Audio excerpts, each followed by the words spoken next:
So if you take children and you group them together in in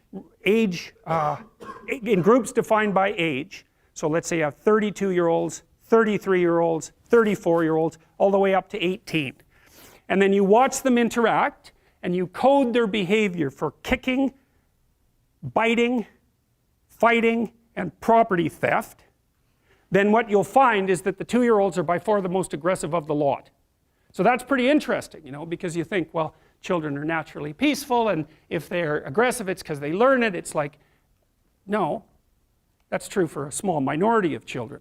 But there's a substantial number of children who are aggressive at 2 by nature. Most of them are male. Now that doesn't mean most children are like that, because they're not. Even if you look at 2-year-olds who are the most aggressive human beings, most 2-year-olds aren't aggressive, but some of them are. And most of those are male. Okay, so then let's say you identify this cohort of aggressive 2-year-olds and you track them across time. Track them for the next 2 to 4 years, or track them until they're 4 years old. What you find is the vast majority of the hyper-aggressive male 2-year-olds get socialized perfectly well. So by the time they're 4, they're temperamentally probably still more aggressive, but they've become civilized little monsters, so other people can tolerate them. And that means that they've had parents or peers or educational experiences that enabled them to learn how to interact productively with other kids and to bring their aggressive nature under control. Some of that seems to be mediated by the opportunity to engage in rough and tumble play. And that's one of the things that we know that helps socialize rats, for example. It's vital to them, but it also seems to really be good for socializing young kids. And rough and tumble play, which is something that adult males particularly like to do with young kids, by the way, not before 9 months because they're just too little, but once they become ambulatory and, you know, kind of puppy-like so that they're a little bit more robust, then you can play a lot with them, and you can play with them right at the edge of danger too, which kids they absolutely go nuts for that. They love that. So when I had little kids, I made this kind of wrestling ring out of these 2 couches that we had that would hook together. And I'd bring them on there and, you know, toss them up in the air and catch them, you know, 8, 10 feet. No,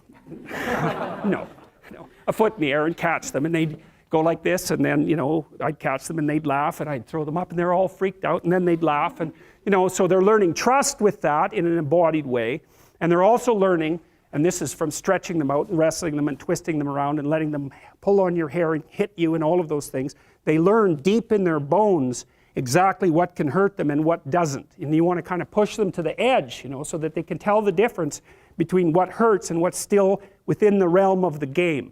And you do the same thing when they're wrestling with you, so they learn not to, you know, awkwardly stick their thumb in your eye or do things that are actually painful, like grab your lip and pull it. You know, it's like, no, you let go of my lip, you know.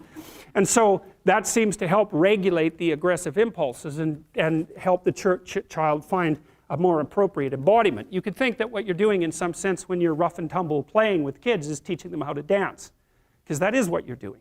You know, you're making them comfortable in their bodies in all of its extension, and building in that kind of body fluency that you see in people who are well situated inside themselves.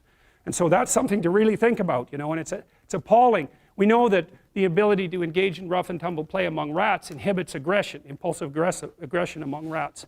We also know that if you deprive rats of the opportunity to engage in rough and tumble play, they show prefrontal cortical developmental deficits and manifest behaviors that are akin to attention deficit disorder, which you can then treat with Ritalin. And so one of the things that's happening with boys, because they're way more dosed with attention deficit disorder medication than girls, is that their natural proclivity to engage in robust and troublesome active play isn't appropriate for a school environment where you're just supposed to sit down and shut up, and so the kids get hyperactive. And instead of letting them out to run around until they fall over half exhausted, which is exactly what you should do, you know, you medicate them so that their exploratory systems, which are the activity of which is facilitated by the dopaminergic agonist, that's the ADHD medication, suppresses the play function. It's absolutely appalling. There's no excuse for it. You know, but it's a good indictment of the education system, because why in the world would you take 6-year-old kids and get them to sit without moving for 5 hours? Unless you want them to grow up fat and stupid, why in the world would you train them to do that? Well, it's easier. That's one thing. You know, and when they're sitting there, there's nothing disruptive about the rough and tumble play, and that can be quite, you know, play can be quite disruptive. So anyways, most of these kids are reasonably well socialized by the time they're the age of 4, using one mechanism or another. They learn how to regulate their aggression, and they learn how to engage in fictional play structures with other kids. They learn how to cooperate and compete.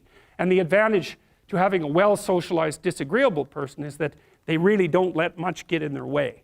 So if you can get a kid who's disagreeable socialized, that person can be quite the creature, you know, because they're very forward moving in their nature and very difficult to stop. But if you don't get them successfully domesticated, tamed, roughly speaking, by the time they're 4, their peers reject them. And that's a big problem, because your job as a parent is to make your child socially desirable by the age of 4. Like you want to burn that into your brain, because people don't know that. That's your job. And here's why. It's easy if you think about it carefully. So you imagine you've got a 3-year-old child, so sort of halfway through that initial period of socialization, and you take that child out in public. Okay, what do you want for the child? Who cares about you? What do you want from for the child? You want the child to be able to interact with other children and adults so that the children are welcoming and smile and want to play with him or her, and so the adults are happy to see the child and treat him or her properly. And if your child's a horrible little monster because you're afraid of disciplining them or you don't know how to do that properly, then what they're going to do is they're going to experience nothing but rejection from other children and false smiles from other parents and adults. And so then you're throwing the child out there into a world where every single face that they see is either hostile or lying. And that's not something that's going to be particularly conducive to the mental health or the well-being of your child. If your child can learn a couple simple rules of behavior, like don't interrupt adults when they're talking too much, and pay attention, and try not to hit the other kids over the head with the truck any more than is absolutely necessary, then, and share and play properly, then when they meet other kids, the kids are going to try out a few little play routines on them, and that's going to go well, and then they're going to go off and socialize each other for the rest of their lives. Because that's what happens, is that from 4 years old onwards, the primary socialization with children takes place among other children. And so if the kids don't get in on that early, they don't move into that developmental spiral upwards, and they're left behind. And you can imagine how terrible that is, because a 4-year-old will not play with another 4-year-old who's 2. But a 5-year-old certainly will not play with a 5-year-old who's 2, right? Because the gap is just starting to get unbelievably large. And so the kids start out behind, and then the peers leave them behind, and then those kids are alienated and outside the peer group for the rest of their life. Well, those are the ones that grow up to be long-term antisocial, right? They're already aggressive. It doesn't dip down.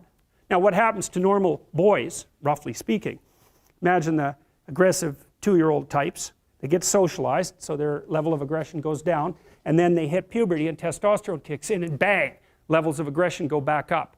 And so that's why males are criminals between the ages roughly of 16 and about 25. So, and it matches the creativity curve, by the way. It's so cool. If you look at the spike of creativity among men, 16 to 25, then it starts to go down. Criminality matches that absolutely perfectly. So that's quite cool. So, and so the testosterone levels raise the average level of aggression among men. It's more dominance than aggression, actually, and testosterone is by no means all bad.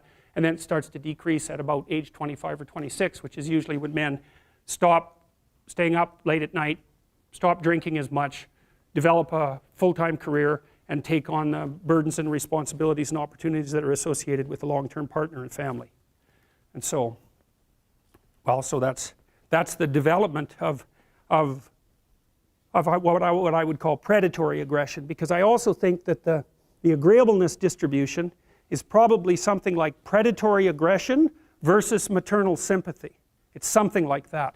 So if you look at other mammals that are predators, because we're predators as well as prey animals, if you look at other animals like bears, the male bear has absolutely nothing to do with the raising of the infants. In fact, the female bears will keep the male the hell away because he's likely to kill the infants and maybe even to eat them. So there's no maternality at all in solitary male mammalian predators. Now, it depends on how social they are, but roughly speaking, that's the situation. Whereas with human beings, males are quite maternal. So, but anyways, I think I think the extreme of agreeableness on the low end, so disagreeableness, is predation. And the extreme on the upper end is maternal caring. And those two things compete, right? Obviously, it's very difficult to be both of those at the same time. And so men, of course, in the wild, so to speak, are very, very few women hunt in modern societies or in archaic societies. And you can also understand why that is, because hunting actually requires hurting something, killing it. And it's usually something that's not very impressed about being hurt or killed, and that will emit a lot of distress while it's happening. And so for anybody who's compassionate, who's got compassion as, you know, one of the fundamental elements of their temperament, that's something they're just not going to be able to tolerate at all. So there's, you know, in the evolutionary landscape, because that's really what we're talking about, there's tension behind the development of different modes of being in the world. And if you're good at one thing, that sometimes means that you can't be good at the other thing.